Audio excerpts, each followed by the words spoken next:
अस्सलाम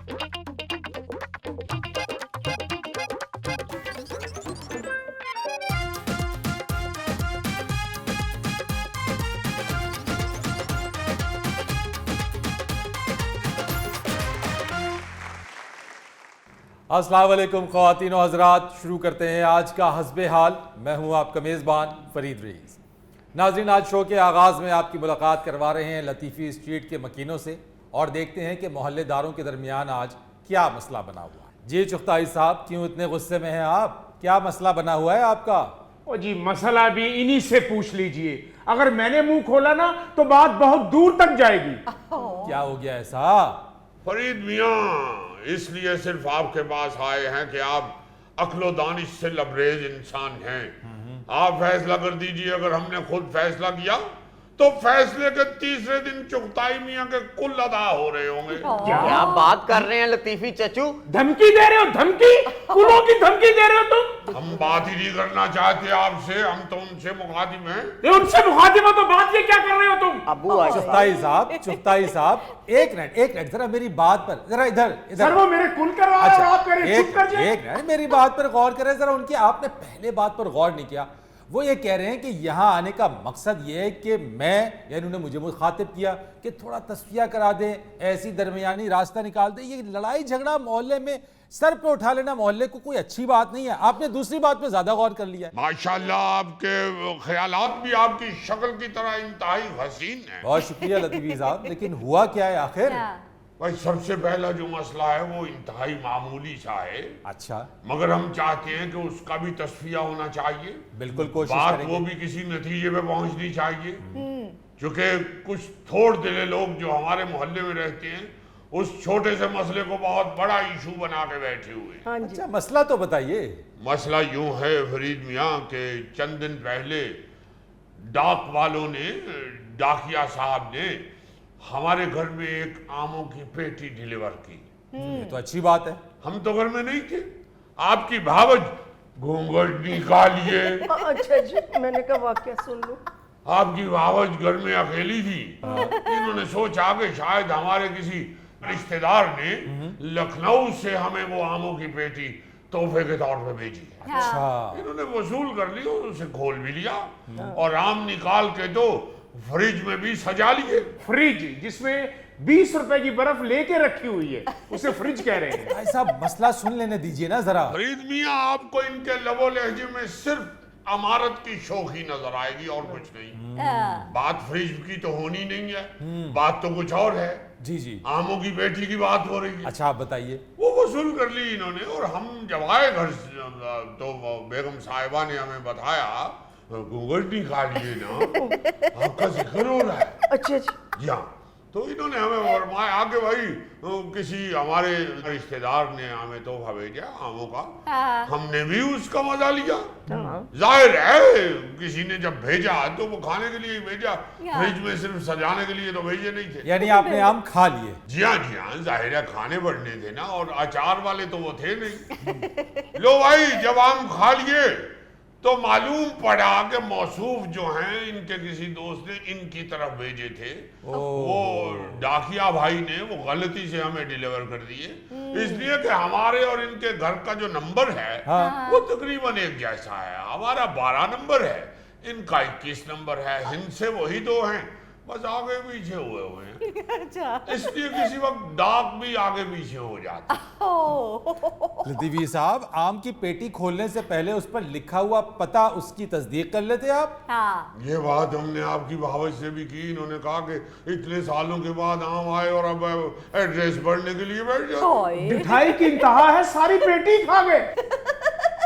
तो क्या पेटी के ऊपर लिखा हुआ था कि सारे नहीं खाने, सिर्फ एक तय खानी है? और क्या, इतनी सी तो पेटी थी, घूंघट निकालिए। अच्छा, सारी पेटी खा गए। वैसे तो हर काम में हम लतीफी साहब का साथ देते हैं। हाँ, जैसे आमों की पेटी याद आती है तो दिल मुंह को आता है। और आपको दुख सिर्फ ये है कि दिल मुंह में आ जाए तो नवाले की जगह नहीं बचती। बात यह है फरीद मियाँ कि आम क्या हो गए, जिंदगी मौत का मसला बन गया। तोहफा तोहफा ही होता है। ये जब बात कर रही इनसे पूछिए, एक आम हमने सबसे बड़ा जिसके ऊपर स्टिकर भी लगा हुआ था, अच्छा हमने भाभी बटनी को दिया कि नहीं, पूछिए। आपने बटनी को भी आम खिला दिया और हमें पता भी नहीं चलने दिया। So sweet. वो हमने तो बटवाई को भेजा था, तो हमने देखा कि बटनी भाभी खिड़की में बैठ के खा रही है। सवाल ये कि आपने तस्दीक किए बगैर पेटी खोली क्यों? ये बात है फरीद साहब, मुझे भी कई साल हो गए गली की नुक्कड़ पे अपनी दुकान पे बैठे हुए। मैंने तो लतीफी साहब के घर कोई तोहफा आते हुए नहीं देखा, सिर्फ एक तोहफा आते हुए देखा बड़ी ईद पे, या बकरे की सिरी या बैड़े की सिरी, और इसके अलावा तो मैंने कुछ नहीं देखा। क्या बात कर रहे हो बाबर मियाँ? वो तो हमारे चंद जानने वाले हमारे घर में सिरी भूनने के लिए भेज देते हैं। अच्छा आपकी भाभी बहुत अच्छी सिरी भूनती है। अच्छा लो जरा अंदाजा लगाइएगा फरीद साहब, कभी कहते हैं कि मेरे ससुराल हैदराबाद दक्कन के नवाब हैं, और कहाँ वो नवाबों की बच्ची सिरी भून रही है। देख ले जरा। तो क्या हैदराबाद दक्कन के नवाब सिरी भूने बगैर खा जाती है? वैसे माफ कीजिएगा नवाब साहब, आपके ससुराल मुझे स्कीम मोड़ के नवाब लगते हैं। और जी हाँ, वहाँ 5-6 दुकानें खुलती हैं वो सिरी भूनने वाली। आप भुनी हुई सिरी की बात मत कीजिए, हम आपको बताते हैं फरीद मियाँ जी, देखिए ये कोई आम इतनी महंगी चीज भी नहीं है कि इसके ऊपर अब मोहल्लेदारी में दुश्मनियां ही चल निकले। ये आपने बात दोस्त ये है कि भूल जाना चाहिए। बिल्कुल। भाई ये गांव आए हैं, गा लिए, बात खत्म हो गई। आप यही सोचिए आप नहीं खाए। हाँ भाई जब हमने खाए नहीं तो हम कैसे कहते कि हमने खाए हैं, बल्कि हमें चिढ़ाने के लिए वो आम की गुठलियां घर के बाहर दफना रहे थे। तो आपने जो घटिया हरकत की है, हर मोहल्लेदार को कह दी है, सब हमें देख के कह रहे होते हैं आम खोर आम खोर। कितनी बुरी बात है। अब हम इसके बरवजन अगर कोई बात कह दें इनको, तो फिर इनको कितना बुरा लगेगा। जुर्रत है तुम्हारी तो मुझे कुछ कहो, मुझे कुछ कहो, तुम्हारी जुर्रत है। जुर्रत की बात ना करना, ये तुम्हें हम बता दें। जुर्रत की बात ना करो, जुर्रत है हम में तो हम यहाँ बात करने के लिए आए हुए हैं। लतीफ भैया तशरीफ रखे, चौथाई साहब तशरीफ रखे, तशरीफ रखे, तशरीफ रखे, तशरीफ और रखे लतीफ देखिए साहब। फरीद साहब, ये बाप बेटा दोनों बदमाश हैं। जा बंदूक उठा के ला, बंदूक उठा के ला। ये देखिए यार चुगताई साहब, बंदूक की बात कर यार रहे हैं। बंदूक की बात क्यों कर रहे हैं? बैठे आराम से बात। और लाने दो बंदूक लतीफी साहब, मैं आपके साथ खड़ा हूँ। अभी तो जब आमों की बात हो रही थी तो आप भी गुस्से में थे। अच्छा अच्छा, घबराए नहीं, बैठे चुगताई साहब, बैठे, तशरीफ रखे चुगताई साहब, आप भी बैठे, लतीफी साहब आप भी बैठे, मत घबराए, आइए, बैठे, जाए। नहीं घबराने वाली ऐसी कौन सी बात है? वो ये मसला नहीं है। आप बैठिए, घूंघट निकालिए आप। अब कैसे नरम हुए? थोड़ी देर पहले फिल्मी पोस्टर के सुल्तान रही बने हुए थे। चुगताई साहब फामो तफहीम की बात करें, ये बंदूक की बात ना करें आप प्लीज। पर ये सब बात तो आमों की नहीं है, चीटिंग की है इन्होंने। चीटिंग किस बात की? आम ही तो थे ना, मोहल्लेदारी है, आपने खा लिए हमने खा लिए। बल्कि आपको तो चाहिए था कि हमारी तरफ कच्ची लस्सी बना के भेज दे। लो वैसे लतीफी साहब, अगर कच्ची लस्सी की भी तौफीक नहीं सी तानू, तो क्यों पूरी पेटी अम्मा दी खा गए? अब बितमार पाउडर भी महल्ले से मांग लेना। आप एक छोटी सी आमों की पेटी के पीछे हम पे तंज के नश्तर बरसा रहे हैं। हाय। हमारी जब पैदाइश हुई थी हैदराबाद दक्कन में, हमारे दादा को इलाके के कोतवाल मुबारक देने के लिए आए थे। हमारे दादा ने अपने आधा आमों का बाग उतरवा के उसकी गाड़ी में रखवा दिया था। वो खट्टे आमों का बाग था, इनके आम मीठे थे। आधा आंबों का बाग उसकी गाड़ी में रखवा दिया, कोतवाल मुबारक देने ट्रक पे आया था। ये देख लीजिए किस तरह हमारी जुबान पकड़ रहे हैं ये लोग। एक आमों की पेटी का मसला बना लिया इन्होंने, आधी पेटी तो गली हुई थी। वैसे लतीफी साहब, आम है किहड़ी नस्ल दे सन? हमें क्या मालूम, भाभी बटनी खिड़की में बैठ के कह रही थी चिट्टा चौंसा लगता है। So sweet. हेलो। मेरे कहने का मतलब है कि इतने स्वीट आम मैंने सारी जिंदगी नहीं खाए। वो जो गले हुए आम थे वो आपने फेंक तो नहीं दिए? नहीं, वो जो 4 दिन से आप मिल्क शेक पी रहे, उनका ही तो बना रही हूँ। लो मौजें लगी हुई हैं इनकी। सुबह नाश्ते में रोटी के ऊपर घी की जगह वो आम का छिलका मल के खा रहे होते हैं। एडे तरसे नवाब वैसे मैं देखे नहीं जिंदगी। लतीफी साहब मैंने लगता है तुसी कोई बचपन च नवाबां वाली फिल्म देखी है, वो फिल्म ਤੁਹਾਡੇ ज़हन च बह गई। जाके हमारे मुतालिक पूछिए हैदराबाद दक्कन। ਤੁਹਾਨੂੰ पता है वीजा नहीं मिल रहा आजकल, तरे तुसी तड़ियां ला रहे हो। जाओ दक्कन, हैदराबाद दक्कन जाओ। अब फरीद मियां, हम इंशाल्लाह इस दफा जब कमेटी निकलेगी हम आमों की पेटी खरीद के इनके मुंह पे मारेंगे। वाह, आमों की पेटी मुंह पे मारेंगे।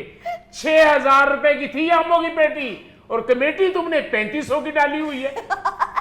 अब ज्यादा भड़बड़ के बात न कीजिए। 3500 की कमेटी। आहिस्ता बात करो, मैं तुम्हें बता दूं। मैं आपको बताता हूँ फरीद मियां, जी जी, ये बातें मनाते हैं बढ़ के। हमारी दादी की हैदराबाद दक्कन कमेटी निकली थी। अच्छा। उन्होंने उस कमेटी से इलाके की 6 बच्चियों की शादी की थी। देखिए ਉਹ ਲਤੀਫੀ ਸਾਹਿਬ ਤੁਹਾਡੀ ਦਾਦੀ ਦੇ ਦੌਰ 'ਚ ਇੱਕ ਬੱਚੀ ਦੀ ਸ਼ਾਦੀ 500 ਰੁਪਏ 'ਚ ਹੋਈ ਦੀ ਸੀ। 500 ਚ ਸ਼ਾਦੀ? ਇਹ ਸ਼ਾਦੀ ਹੁੰਦੀ ਸੀ ਜਾਂ ਬੱਚੀ ਨੂੰ ਦੁਹਾਣਾ ਲੈ ਕੇ ਦਿੰਦੇ ਸੀ? तुगदाई साहब बैठे आराम से, प्लीज बैठे। लतीफी साहब आप भी जाके तशरीफ रखिए। हम तो वैसे आपको बताने के लिए इधर आए थे, ऐसी कोई बात नहीं। देखिए यार, ये छोटी छोटी बातों के ऊपर अगर इतनी सी मिसअंडरस्टैंडिंग के ऊपर आप लोग एक दूसरे के गिरोबानों तक आएंगे तो कैसे काम चलेगा? यानी कि फिर तो अखलाकियात का जनाजा निकल जाएगा। बिल्कुल सही कह रहे हैं फरीद साहब, ये बात अब खत्म होनी चाहिए। फड्डा खत्म कर दें लतीफी साहब। वो जो आमों की खाली पेटी है ना, वो चुगताई सबको वापस कर दें। कैसे वापस कर दे? वो तो हमने जलाकर चूल्हे पे आमों की चटनी चढ़ाई थी। कुछ आम कच्चे निकले थे ना, उनकी हमने चटनी बना ली। जरा अंदाजा लगाइएगा इन नवाबों का। एक आमों की पेटी इनके घर में आई है और सारा घराना इनका खुशहाल हो गया है। आम भी खा लिए हैं, मिल्क शेक भी पी लिया है और आमों की चटनी भी बना ली है। वाह चुगताई साहब, अभी तो आमों की गुठलियों की पीपनियां बना के ना इन्होंने मोहल्ले के बच्चों के आगे बेचनी है। यानी आम के आम, गुठलियों के दाम। नाज़रीन, यहाँ पर वक्त हुआ है एक ब्रेक का, हमारे साथ रहिए। ये हवा तेज चलती थी तो असेंबली टूट जाती थी। किसी की कोनी लगती थी, असेंबली टूट जाती थी। ऊंचा म्यूजिक लगा हो, उसमें धमक आती थी तो असेंबली टूट जाती थी।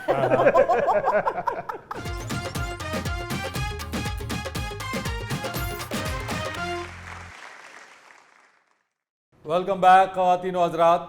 कौमी असम्बली की तहलील के बाद आज पहली बार हमारे दरमियान मौजूद हैं साबिक़ वफाकी वज़ीर और पाकिस्तान पीपल्स पार्टी के सीनियर रहनुमा सैयद खुर्शीद शाह साहब। अस्सलाम वालेकुम शाह जी। वालेकुम अस्सलाम फरीद साहब, बड़ी मेहरबानी आपकी, बहुत शुक्रिया, आपने मदऊ किया। मैं तो सारी कौम से कहूँगा कि सब अल्लाह ताला का भी शुक्र अदा करें जी कि पार्लियामेंट ने मुद्दत पूरी की है। जी जी जी हाँ। देखिए, पीपल्स पार्टी ने जमहूरी निज़ाम को बचाने के लिए जितनी जानें कुर्बान की हैं, जितना कुछ खोया है, मैं समझता हूं कि जितना एहसास जमहूरियत का पीपल्स पार्टी को है, किसी और सियासी जमात को नहीं है। वाह। इसलिए मैं समझता हूं कि अल्लाह ताला का लाख लाख शुक्र है कि इस पार्लियामेंट ने भी अपनी मुद्दत पूरी की है। वरना आप याद करें जरा, 1988 से लेके 1999 तक असेंबली तो ऐसे टूटती थी, जरा सी हवा तेज चलती थी तो असेंबली टूट जाती थी। किसी की कोनी लगती थी, असेंबली टूट जाती थी। ऊंचा म्यूजिक लगा हो, उसमें धमक आती थी तो असेंबली टूट जाती थी। बल्कि कई दफा तो फरीद साहब खाना खा के हाथ धोने के लिए गए हैं बाथरूम में, वापिस आए हैं तो पीछे से किसी ने असेंबली तोड़ दी। यकीन माने इतनी दफा तो जवानी में दिल नहीं टूटता जितनी दफा असेंबलियां टूटी। इतने तो एक्सीडेंट में दांत नहीं टूटते जितनी पाकिस्तान की असेंबलियां टूटी। इतने तो मोहल्ले में क्रिकेट खेलते हुए बच्चे लोगों के शीशे नहीं तोड़ते जितनी दफा असेंबलियां टूटी। इतनी जल्दी तो कागजी बादाम नहीं टूटता जितनी जल्दी हमारी असेंबलियां टूटती रही। और फिर इससे आप लोगों ने सबक भी हासिल किया, आप और नून लीग ने फिर मिसाक़े जमहूरियत किया। जी हाँ, देखिए, सबसे पहली बात है ही जमहूरियत। जी अगर जमहूरियत नहीं होगी तो मुल्क आगे नहीं बढ़ सकता, ये याद रखिए। बिल्कुल। तो मैं ये बड़ा अल्लाह का शुक्र अदा करता हूँ कि हमने मुद्दत पूरी की है। मैं ख़ास तौर पे इसलिए बड़ा खुश हूँ कि मुझे मुद्दत पूरी करने पे बहुत खुशी होती है। वाह वाह। मैं तो जब स्कूल कॉलेज में भी पढ़ता था तो एग्जाम के दौरान भले एक सवाल भी नहीं आता था, सफेद पेपर ही एग्जामिनर को लौटाता था, मगर मुद्दत पूरी करता था। एक दो दफा तो सुप्रीडेंट ने मुझे कहा भी कि अगर यही कुछ करना था तो आते ही चले जाते। मैंने कहा नहीं बाबा, मैं मुद्दत पूरी करने वाला बाबा। यानी आप शुरू से ही मुद्दत पूरी करने पर यकीन रखते हैं। जी हाँ, जी हाँ। और इसका फायदा होता है, जैसे आप मुद्दत पूरी कर रहे होते हैं, आपको एक सवाल भी नहीं आता तो हो सकता है 2 घंटे गुजरने के बाद कुछ जेहन में आ जाए, 2.5 घंटे गुजरने के बाद कुछ जेहन में आ जाए, 2.25-3 घंटे गुजरने के बाद कुछ जेहन में आ जाए। अरे बाबा, मुद्दत तो पूरी करो। वैसे शाह साहब, शाहिद खाकान अब्बासी ने तो अपने एहतसाब पर जोर देते हुए गिरेबान में झांकने के हवाले से बात की। मैं उनकी बात से 100% मुत्तफिक हूँ। पहले अपना एहतसाब करना चाहिए, अपने गिरेबान में झांकना चाहिए, अपने आप को बदलना चाहिए। शाह जी कोई तरीका भी तो बताएं, कैसे बदलें अपने आप को? मूछे रख लें।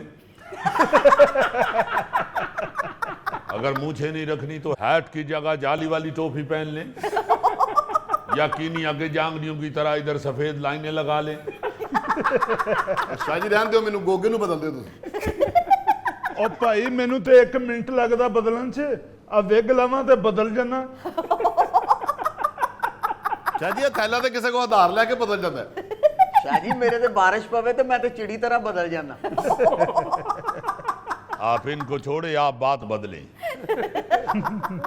शाह जी, आपने फरमाया हुकूमत सिंध की कारकर्दगी रोल मॉडल है, कैसे? देखिए, जिस तरह हमने आवाम को रोला है, मेरा मतलब है कि जिस तरह हमने रोल मॉडल बन के दिखाया है, मैं नहीं समझता कि किसी और हुकूमत की कारकर्दगी इस तरह की हो सकती है। वो कैसे? फरीद, हमारे दौरे हुकूमत में सिंध के कोने कोने में मुफ्त पानी पहुंचा है, बेशक सैलाब का ही पहुंचा है। जगह जगह लगी हुई कूड़े की ढेरियों को खत्म किया है, उनको पहाड़ों की शक्ल में बदल दिया है। आप देखें वन व्हीलिंग से कितने तंग थे लोग। आप पूरे सिंध में कोई कहीं किसी जगह वन व्हीलिंग नहीं कर सकता, सारी सड़कों को हमने उखाड़ के रख दिया है। और तो और फरीद, हमारे दौरे हुकूमत में मुल्क की मईशत पे बोझ कम हुआ है। वो कैसे? लोगों ने महंगा मोबाइल खरीदना छोड़ दिया है, सस्ता मोबाइल खरीदते हैं। क्योंकि हर सड़क के ऊपर पिस्तौल पकड़ के लोग खड़े हैं, जिसके पास महंगा मोबाइल हो छीन लेते हैं। इतने काम करने के बाद शाह जी, आपकी फतह तो पक्की है अगले इलेक्शन में। आप फिक्र ना करें, अगर हमें दोबारा मौका मिला तो हम मिलजुल के इंशाल्लाह पाकिस्तान को नया पाकिस्तान नहीं बल्कि नई दुनिया बनाएंगे। शाह जी, नया पाकिस्तान तो सुना था, नई दुनिया कैसे बनाएंगे? वो जैसे फिल्म में हीरो हीरोइन नहीं एक दूसरे को कहते कि हम शादी के बाद एक नई दुनिया बनाएंगे। शाह जी वो तो सिर्फ कहते ही हैं, बनाते कब हैं? तो हमारे भी कहने में क्या अर्ज है? वो तो जितनी दफा शो चलता है उतनी दफा ही कहते हैं। मैंने तो बाबा 1 दफा ही कहा है। नहीं शाह जी, हमारा भी प्रोग्राम 3 दफा रिपीट होता है। फरीद, आपने तो मुझे कहा था 1 शो के लिए आ जाएं, वो तो बता रहा है 3 दफा रिपीट होता है। तो मुझे क्या 3 दफा आना पड़ेगा? नहीं शाह जी, 1 ही दफा शो चलता है, बाकी 3 दफा रिपीट होता है। यही वाला फिर चलता है। यही वाला फिर चलता है। आपको आने की जरूरत थोड़ी, रिकॉर्ड हो गया तो फिर चलता रहेगा। तो 3 दफा रिपीट होता है तो आप लोग थक नहीं जाते? शाह जी, ये रिकॉर्ड 1 दफा ही होता है, चलता 3 दफा है। अच्छा शाह जी, ये बताइए कि इलेक्शन में ताखीर तो नहीं होगी? देखिए, इलेक्शन में अगर थोड़ी सी भी ताखीर होती है तो सियासी पार्टियों को एक्शन लेना चाहिए। खास तौर पे पीपल्स पार्टी को तो जरूर स्टैंड लेना चाहिए, अगर 1 साल भी ऊपर होता है। शाह जी, 1 साल या 1 दिन? वही 1 दिन ऊपर हो, 2 साल ऊपर हो, हमें स्टैंड लेना चाहिए। अच्छा, कैसे स्टैंड लेंगे? ऐसे जिए भुट्टो। नाज़रीन, यहाँ पर वक्त हुआ है एक ब्रेक का, हमारे साथ रहिए। हुकूमत तो मुद्दत पूरी कर गई है, मगर अपने काम भी साथ पूरे कर गई है। है तो कोई नहीं सुन नहीं नहीं नहीं सर, कोई नहीं। अंदर भी देख लूं जरा।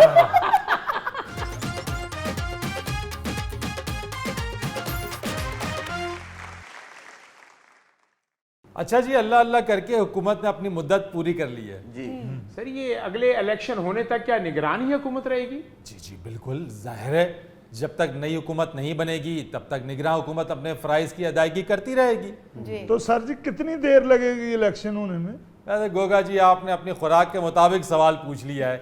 पूरे मीडिया पर यही सवाल फैला हुआ है कि आइंदा इलेक्शंस कब होंगे। हर शख्स यही बात कर रहा है, यही सवाल पूछा जा रहा है। सर जी सवाल पूछा जा रहा है तो क्या बता रहे हैं फिर? यार क्या बताना है, हर कोई अपने अपने तौर पे तुक्के ही लगा रहा है। सर निगरान हुकूमत तो 3 महीने के लिए होती है, तो 3 महीने तक इलेक्शन होने चाहिए। बिल्कुल होने चाहिए, पंजाब में भी होने चाहिए थे, नहीं हुए तो क्या हुआ? जी क्या हुआ तेरा वादा, वो कसम वो इरादा। भूलेगा दिल जिस दिन तुम्हें, वो दिन जिंदगी का आखिरी दिन होगा। क्या आमीन हुआ? आमीन आमीन आमीन। ये कौन दुआ मांग रहा है मोहल्ले में? चाचा अस्सलाम वालेकुम। वालेकुम सलाम। खैर है, आज बड़े गाने गूने गा रहे हैं। नहीं नहीं चाचा, वो हम गाने नहीं गा रहे थे, ये बात हो रही थी कि हुकूमत ने अपनी मुद्दत पूरी कर ली है। हाँ। हुकूमत तो मुद्दत पूरी कर गई है मगर अपने काम भी साथ पूरे कर गई है तो कोई नहीं सुन नहीं नहीं सर, कोई नहीं। अंदर भी देख लूं जरा। आज बताइए क्या मुखबरी लाए हैं?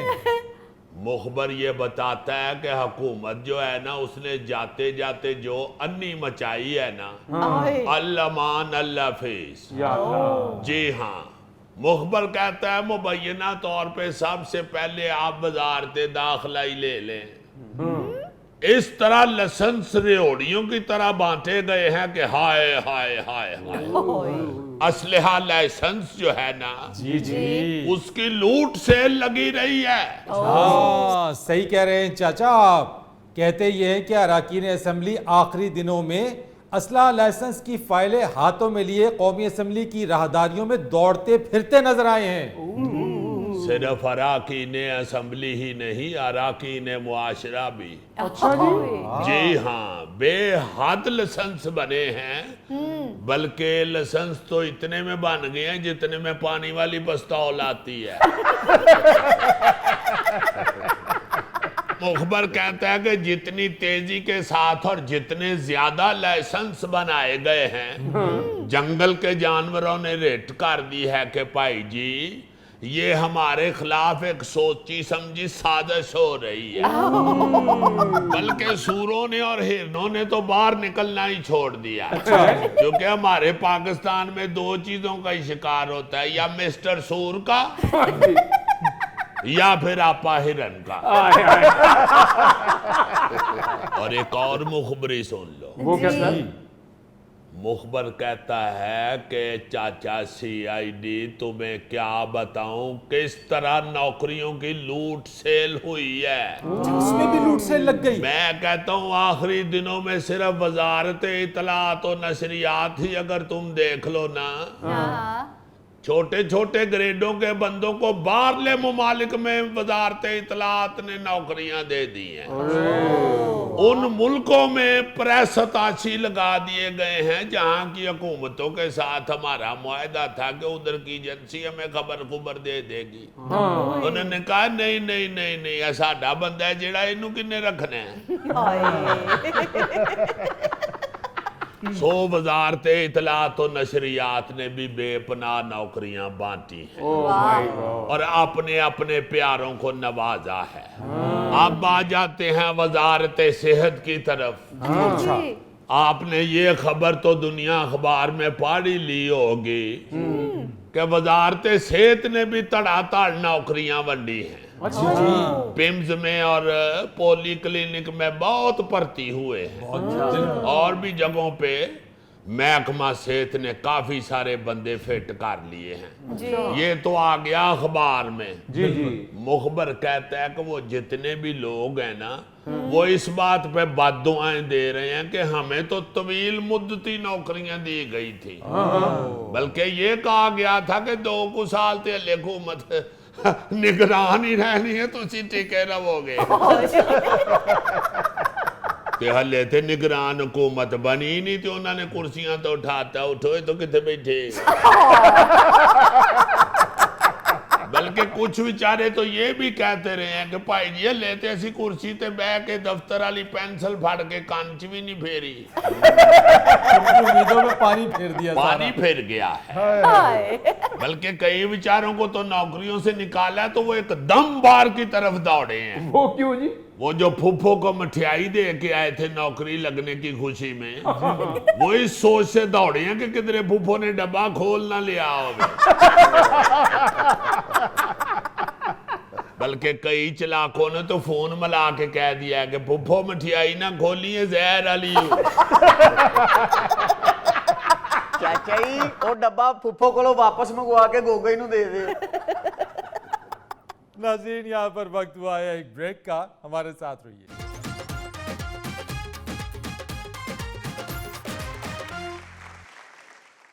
अच्छा जी फरीद सियाना साहब, आज 12 अगस्त है जी हाँ, और पूरी दुनिया पे नौजवानों का दिन मनाया जा रहा है। बिल्कुल ऐसे ही है। तो पूरी दुनिया पे डिस्कस मेरा ख्याल है छोड़े, पहले अपनी मंजी हेठा जरा डंगोरी फेर। पाकिस्तान की बात करते हैं तो हमारे यहाँ 63% नौजवान हैं हमारी आबादी में। बिल्कुल ऐसी है जी, जिनकी उम्र 15 से 30 साल है और ये कोई 14 करोड़ बनते हैं।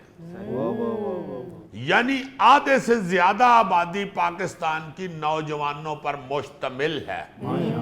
अब एक अपना पढ़े लिखे अंदाजे के मुताबिक इस 14 करोड़ आबादी को हर साल 10 लाख नए रोजगार, नई मुलाजमतें चाहिए। जी अब बड़ा मुश्किल है, ये हमारे मुल्क में बहुत मुश्किल है। इजादात की सदी है, हाँ जी। नए नए आइडियाज और नई नई चीजें जब सामने नहीं आती तो ये जो प्रोसीजर होता है मुलाजमतों का या रोजगार का, ये रुक जाता है। हमारे यहाँ नए आइडियाज, नई सोचें क्यों रुक गई हुई हैं, बल्कि शुरू ही नहीं थी हुई। वो इसलिए कि उसके लिए एक तालीम याफ्ता नौजवान जी और एक सेहतमंद नौजवान चाहिए। हाँ जी बिल्कुल। उसके लिए सिर्फ तालीम की जरूरत नहीं, हमारे जितनी भी हुकूमतें हैं ना जी, उनको हम कोसते भी तालीम के हवाले से ही हैं, और वो भी अगर थोड़ी सी कारकर्दगी शो करने की कोशिश करते हैं तो वो तालीम का ही थोड़ा बहुत कुछ कर देते हैं। खेलों के हवाले से तो उक्का ही सत्यानाश हो गया हुआ है, मां सिवाय क्रिकेट के। हाँ जी क्रिकेट चूंकि बजट बहुत बड़ा है, जी जी। इसलिए वजीर आजम साहब अपने किसी फास्ट फ्रेंड को वहां पे लगाना चाहते हैं, या कोई उनका फास्ट फ्रेंड वहां पे लगना चाहता है। अच्छा वो वाला क्रिकेट जो दुनिया पूरी पे इतनी कुछ जगहों पे खेला जाता है। और हमारे यहाँ इतना ज्यादा खेला जा रहा है उसे। भाई जी, नंबर 1 पूरी दुनिया में फुटबॉल है, जी हाँ बिल्कुल। दूसरे नंबर पे वॉलीबॉल है। अच्छा ये किधर चली गई ये गेमें? मेरा ध्यान इस तरफ इसलिए पड़ा है आज नौजवानों के दिल में जी जी कि मैंने एक खबर पढ़ी, मुझे बड़ा मजा आया। आप देखो, दुनिया में दूसरे नंबर पे ये गेम है वॉलीबॉल। जी मतलब ये वैसे मकबूलियत के हवाले से 5वें नंबर पे है, हाँ। मगर खिलाड़ियों की तादाद और अपना टीमों की तादाद के हवाले से ये दूसरे नंबर की गेम है वॉलीबॉल। मगर हमारे पाकिस्तान में हुकूमत की तरफ से एक टके की इसकी मदद नहीं की जा रही, जीरो ध्यान दिया जा रहा है, कोई नहीं पूछने वाला, कोई इनको बेचारों को नहीं देखने वाला। हालांकि हुआ क्या है, आप सारे बड़े खुश होंगे जी क्या हुकूमत की तरफ से जीरो वसाइल के बावजूद हमारे पाकिस्तान ने अंडर 16 एशियन चैंपियनशिप में जी सेमीफाइनल तक रसाई हासिल की है। वाह जी वाह, क्या बात। और प्राइवेट तौर पर ही चंद वसाइल होने के बावजूद दुनिया की उन टीमों को शिकस्त दी है जिनको हुकूमत की तरफ से करोड़ों रुपए के फंड दिए जाते हैं। ताशकंद में होने वाली इस पहली अंडर 16 एशियन चैंपियनशिप में जी। पाकिस्तान की टीम ने बहुत बड़ी बड़ी टीमों को सरप्राइज दी है, अच्छा। जो पूरी कौम के लिए बड़ी फख्र की बात हाँ है, जी, क्योंकि मसाइल ही कोई नहीं है और बच्चे फिर बेचारे चंद प्राइवेट लोग हैं ऐसे। ये हमारी जो फेडरेशन है वॉलीबॉल की, उसके जो चेयरमैन हैं वो हमारे रिटायर आईजी हैं चौधरी यकूब साहब जी। और उनके साथ इस फेडरेशन के जो सदर हैं हाँ जी। वो सियालकोट के एक बिजनेसमैन हैं सोहेल खावर मीर साहब। अच्छा, इन दोनों जवानों ने अपने दूसरे दोस्त को साथ मिला के इतनी मेहनत के साथ इस गेम को संभाला हुआ है और देखिए कहां तक पहुंचाया हाँ है। जी। बहुत बड़ी बात है। अब सारा प्राइवेट अपनी जेबों से ये लोग कर रहे हैं और इतनी मेहनत के साथ बच्चों को आगे लाने की कोशिश कर रहे हैं और इस खेल को जिंदा रखने की कोशिश कर रहे हैं सही। कि हैरान कुन। और मैं समझता हूँ दूसरी तरफ उन बेचारे खिलाड़ियों के भी सलाम पेश किया जाना चाहिए जो सिर्फ खेल के जज्बे से और पाकिस्तान के नाम को ऊंचा करने के जज्बे से लगे हुए हाँ हैं। जी। कोई मुआवजा ऐसा नहीं है, कोई ऐसी सहूलत नहीं है उन बेचारों के पास कि कोई और लालच हो। सिवाय इसके कि खेल को जिंदा रखना है, उनको शौक है वॉलीबॉल का और दूसरा पाकिस्तान का नाम नाम रोशन रोशन। करना। सही। अब देखो ना कि बगैर हुकूमती स्पोर्ट के अगर हमारे बच्चे ये CAVA चैंपियनशिप जो होती है, ये सेंट्रल एशियन वॉलीबॉल एसोसिएशन, जी जी। उसमें अगर ये तीसरी पोजीशन हासिल कर सकते हैं, हाँ जी। एशियन चैंपियनशिप में ये सेमीफाइनल खेल सकते हैं, वाह। तो अगर हुकूमत की थोड़ी सी भी इनको थपकी हो जाए हाँ। तो ये यार हमारा नाम रोशन कर सकते हैं। बिल्कुल सही। और उसका फायदा ये होता है कि जब दुनिया में कोई पोजीशन हासिल करती है किसी भी खेल की टीम, तो वो फिर बच्चे उस तरफ अट्रैक्ट करते हैं, हाँ जी। उस गेम को अपनाते हैं, उसे खेलते हैं और इसी तरह खेल को फरोग मिलता है ना जी। आप देखें ना कि हुकूमती बेहिसी की वजह से हमारी स्पोर्ट्स जो है वो खत्म ही होती जा रही है। मुझे अच्छी तरह याद है कि 1984 में जी, जी। 11 अगस्त को पाकिस्तान ने अमेरिका में होने वाले ओलंपिक्स मुकाबलों में हाँ। जर्मनी को हराकर हॉकी में गोल्ड मेडल हासिल किया। बिल्कुल। और अब हालत ये है कि 3 दिन पहले यानी 9 अगस्त को इंडिया से 4-0 से हार कर पहली बार एशियन चैंपियनशिप ट्रॉफी के पहले ही राउंड में बाहर हो गए। बात ये हो रही थी कि इतना नौजवान है और बेकार इतना बेचारा फिर रहा है, कोई जहन में आइडिया नहीं, मत्ता मारी यानी सेहता खराब। और वो चूंकि नौजवान हैं इसलिए वो अपने विल पावर पे ही फिर रहे हैं, वरना उनका दिमाग, उनकी बॉडी वो सेहत के हवाले से इस काबिल ही नहीं है कि नए आइडियाज सोचें, नई तरफ को निकले, नई राहें तलाश करें। हर चीज सटक को हुई है। और अजीजी उसका नतीजा ये निकल रहा है कि घरों में सटक होके सोशल मीडिया पर एक दूसरे को गालियां दे रहे हैं। हाँ। जी मैं सोचा सी कि मैं फरीद सियाने को इंग्लिश सिखांगा, ओदी ते मैं इंग्लिश खराब करन दे। माय गॉड, हमारे नौजवान या सोशल मीडिया इस्तेमाल कर छोड़ते हैं या रोटी खा छोड़ते हैं, इसलिए कई गोगा बन रहे हैं, कई जुल्फी बन रहे हैं। लकीर के फकीर आजकल वाकई सारा पाकिस्तान सिर्फ सोशल मीडिया पे बैठा हुआ, हाँ जी। और हुकूमतें भी हमारी ऐसी बेहिसी का मुजाहरा करती हैं, वो भी लकीर की फकीर है। आप जरा अंदाजा करें कि दुनिया में मकबूलियत के एतबार से, जैसे मैंने बताया कि ये वॉलीबॉल जो है ये 5वें नंबर की मकबूल तरीन गेम है, हाँ जी।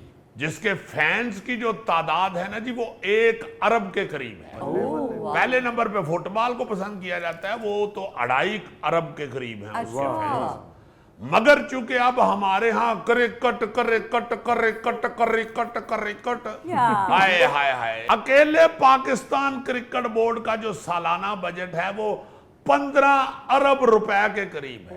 15 अरब रुपया सिर्फ क्रिकेट में झोंक देते हैं। और पाकिस्तान स्पोर्ट्स बोर्ड की छतरी के नीचे 42 खेलों की जो एसोसिएशंस हैं जी। और 3 डिपार्टमेंट रजिस्टर्ड हैं। हाँ। रवा माली साल के लिए पाकिस्तान स्पोर्ट्स बोर्ड को वफाकी हुकूमत ने 2 अरब 34 करोड़ रुपए का बजट दिया है। मां चल के जाए कि 42 गेमां जड़ियां ने उन्होंने तुसी 2 अरब 34 करोड़ च भुगतो ते सिर्फ क्रिकेट जेड़ा वो 15 अरब रुपए च भुगतो। अजीजी, ये छोटी ग्राउंडों वाली गेमें अगर बंद हुई हैं तो स्पोर्ट्समैन बिल्कुल ही तंग जगहों पे चले गए हैं। हाय। ये गोगे की तरफ देख लें, 3 साल से अपनी बैठक में जुआ खेल रहा है। ओ अकल करो भाई, अपने लास्टर दी खातर क्यों मैनू घरों कढाना है? यार गौरी, ऐसी भी बात नहीं है, गोगा और स्पोर्ट्स में भी दिलचस्पी लेता है। कहीं भी देख पाक रही हो ना तो गोगा नाई से हाकी पकड़ के देख के अंदर ही बोटी को कैरी करना शुरू कर देता। और आखिरकार प्लेट में डाल के कहता गोल। नाज़रीन, ये था आज का हस्बे हाल। जाने से पहले एक खूबसूरत बात, जापानी कहावत है कि हर रिश्ते की बुनियाद एहतराम है, एहतराम ना हो तो कोई रिश्ता बरकरार नहीं रह सकता। वाह वाह। अपने मेज़बान फरीद रईस को इजाज़त दीजिए, कल आपसे फिर मुलाकात करेंगे। अल्लाह हाफ़िज़।